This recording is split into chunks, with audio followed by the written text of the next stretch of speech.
Let f of x equal 4x squared minus 8x plus 9 times sine of negative 4x. So now we have a situation where we have the product of two functions.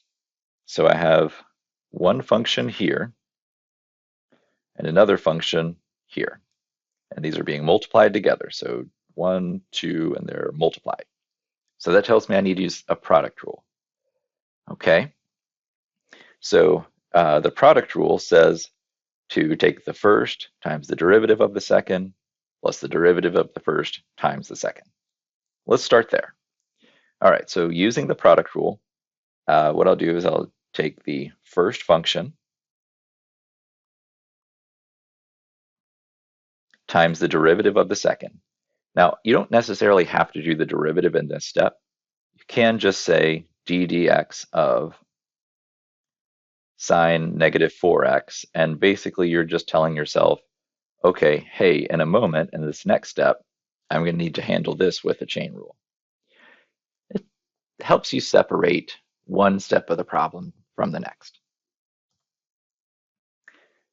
All right, so first times the derivative of the second plus the derivative of the first, which I could say d dx of this, but a polynomial function you should be comfortable enough with at this point to be able to just,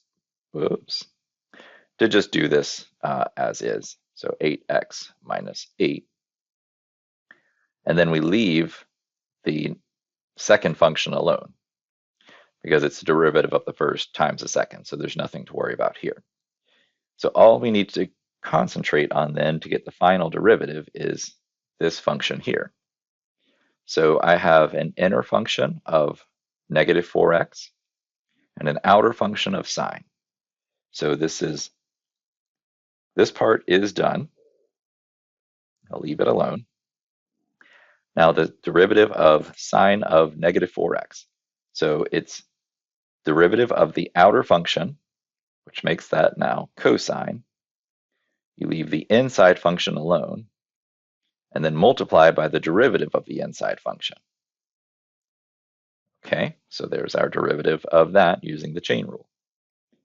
And now I have an 8x minus 8 sine negative 4x. And this is a perfectly fine answer. When you type it in, you may want to move that constant negative 4 to the front of cosine, and that can save you at least one set of parentheses. But otherwise, there is the derivative.